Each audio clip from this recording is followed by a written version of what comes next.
Ja tere tulemast tagasi stuudiosse. Stuudio või? Nojah, stuudio. Meie esimene Hamlet TV siis, mis asi see on nüüd siin siis? Mingi jutusaade. Ketsi arutelu. Kas see mingi kaasaegne oleks olnud mingi netipodcast ei ole? Ei, podcast on ilma pildita. Aga ühesõnaga, et siuke esimene Hamlet TV siuke arutelu saade, #Ketsi saade.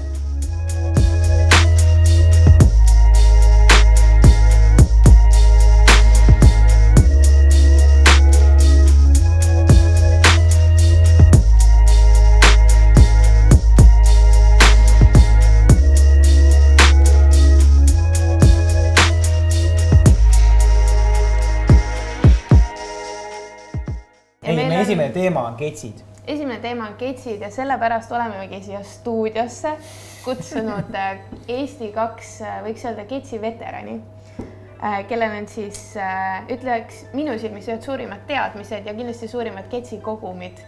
Kogumid. Ketsi kogum. Juba olab. Väga hea, ei väga hea. Ketsi kogumid Eestis. Lähme edasi siit ilusti. Äkki te tutvustate kiiresti ennast, et kes te olete ja mis on teie ketsi moto? Mis on siis tähtsam kui elumoto? Elumoto on olulisem. Mida ketsi-moto on olulisem, elumoto. Väga õige. Ma olen kõigist saatesse sattunud. Juhuslikult, täiesti juhuslikult. Täiesti juhuslikult astusin tänavast sisse ja siin olen. Mina olen Rainer, alias Metsakutsu ja #Metsakutsu ja mis mu ketsi moto on, see on küll hea küsimus ju.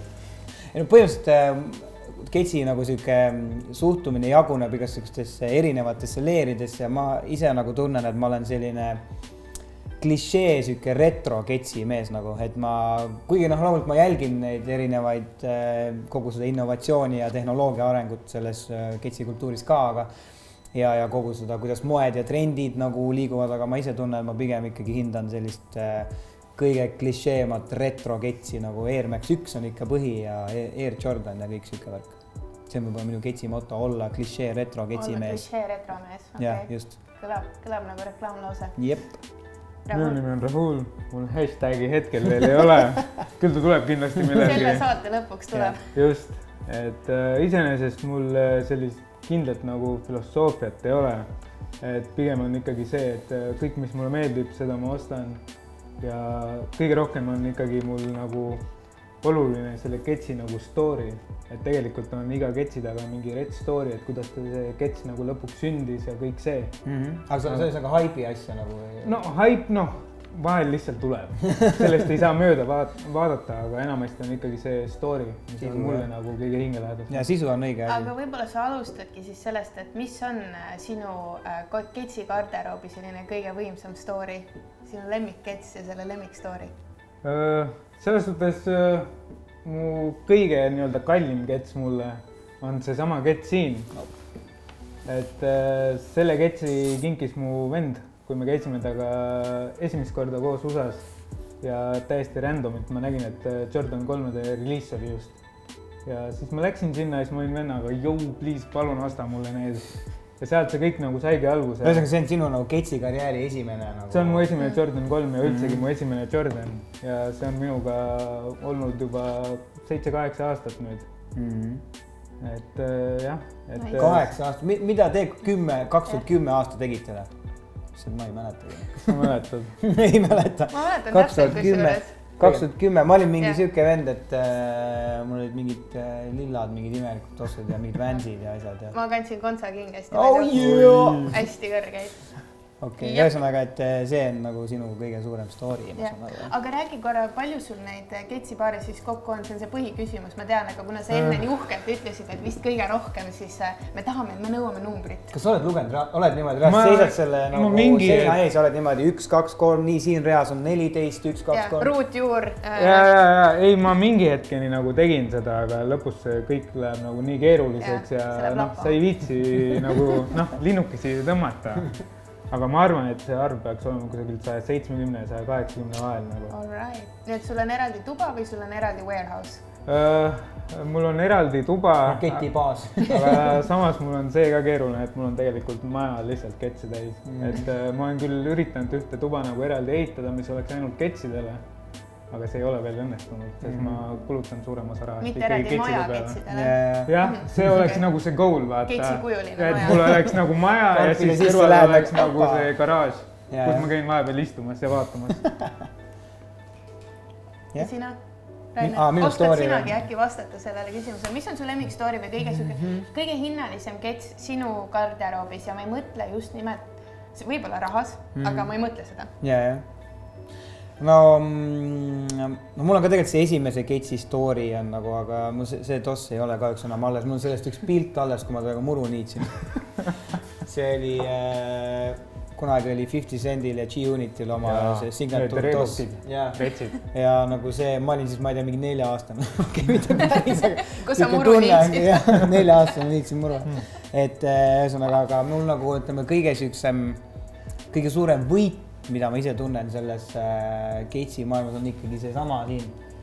Virgili ja Off-White'i kollektsiooni esimese, ütleme siis OG The 10 kollektsiooni kuulub siis Vapor Max, et no mul Vapor Max on niikuinii nagu mul nagu üks siuke lempareid, kuna see on nagu justkui minu kõige südamelähedasema Air Max 1 selline kõige nagu viimane kaasaegne nagu siuke versioon on ju. Okei, nüüd on juba erinevaid Air Max'e veel peale tulnud, aga ühesõnaga, et Vapor Maxiga on mul niikuinii siuke mingi eriline suhe. Ja kui ma nagu nägin, et see Virgili oma ka on veel, Vapor Max on seal kollektsioonis ka sees, mõtlesin, seda mul on vaja. Ja ikka väga pingsalt sai erinevat, ütleme siis järelturgu nagu seiratud ja siis ühel päeval ma nagu, noh, mul oli kogu aeg on siuke nagu reegel olnud, et üle 300 euro ma nagu järelturul tossu eest ei kuluta nagu. Et aga nüüd need hinnad on praegu läinud nii lakk, et see põhimõtteliselt isegi nagu mitte midagi on lihtsalt teha. Isegi see nagu lihtsalt pidin kulutama. Retail price on isegi üle 300 praegu, et nagu, et ühesõnaga sellest reeglist on suht keeruline kinni. See esimene, see moto küsimus, mul oli nagu see oleks võib-olla hea moto olnud, aga see ei kehti enam, et üle 300 ei kuluta tossu peale. Aga nüüd see on nagu arvatud erandid, väikses kirjas on erandid. Tagurpidi on siuke nagu tekst kirjutatud, aga ühesõnaga siis ma tõstin selle limiidi nagu 500 peale, et üle 500 ma ei kuluta nagu järelturul ketsi peale ja siis ma kuidagi ikkagi jõudsin mingisuguse Inglismaa tüübiga, kes müüs erinevaid Virgili kollektsiooni tosse chatis, jõudsin nagu siuksele usalduslevelile, et ma ütlesin, okei, et ma tahaks ikka seda osta selle tüübi käest, et mis sa nagu hinnaks mulle ütled. Ja tegelikult oli 9 sotti pandud selle hind. Siis ma olin, et kuule, et tegelikult ka mul nagu 500 on see nagu maksimum, millest ma nagu üle ei tule. Ja lõpuks me saime 650 peal kokku. 300, 500, 650. Et jah, nagu mul on, ühesõnaga, et selle tossuga mul nagu mõlemad nagu boksid on tšekitud, et on minu jaoks nagu story mõttes ja kõige südamelähedasem ja samas on ta ka nagu kallis on selles mõttes ja samas mõttes ka nagu minu kollektsiooni kõige kallim toss ka nagu siis finantsilises või rahalises mõttes. Make sense. Jep. Aga kogu seda juttu kuulates ma olen suht kindel, et paljudel inimestel tegib see küsimus, et okei, sul on mingi maja varsti täis ketse, on ju, sa oled valmis välja käima üüratuid summasid ketsidest, et hästi palju tuleb seda, et inimesed mõtlevad, mis asja, nad on tossud, nagu sa paned jalga, sa kõnnid mingi tänaval nendega, miks peaks keegi neid koguma, miks peaks keegi neist nii palju lugu pidama, äkki sa oskad selle ära seletada nagu kellegile või ühesõnaga inimesele, kes siis on sellest ketsi nagu südameskenest nagu väljas, kelle jaoks need on lihtsalt jalanõud, potased. No eks see on nagu, ma ei tea, kas seda tegelikult, minu tähendab seisukoht on see, et minu arust ega nagu tegelikult seda ei peagi nii hullult kuidagi seletama, et kui sa ei tunne seda asja ja sa nagu oled, ei saa sellest aru, mis on täiesti okei. Aga kui ta tahab aru saada? Ei kui ta tahab, okei. Davai, nii lihtsalt ei läinud ühesõnaga praegu. Aga minu jaoks ühesõnaga, võin rääkida, mis minu seisukoht on. Minu seisukoht on see, et kõik see nagu disain ja kõik see kultuur, mis selle asja ümber kõik nagu käib, on ju, et see on kuidagi nagu salvestab seda hetke nagu olukorda nii ühiskonnas, ma ei tea, seda ajastut ja kõike seda nagu, et kui me praegu vaatame mingisuguseid renessansiaegseid maale, mis räägivad meile väga detailse loo, milline siis nagu aeg oli ja kuidas, mismoodi inimesed riietusid ja mida nad mõtlesid ja nii edasi. Et siis minu jaoks nagu praegust seda aega nagu salvestab see ketsikultuur ja kuidagi need on nagu nii olulised või nii suured märgid nagu ühiskonnas, et võtadki mingisuguse Virgili, kes kujundas siis need 10 erinevat ketsi on ju selle kollektsiooni ja kui suur hulk nagu lapsi kasvab nagu selle ketsi disaini ja selle kultuurifenomeni nagu sees üles on ju.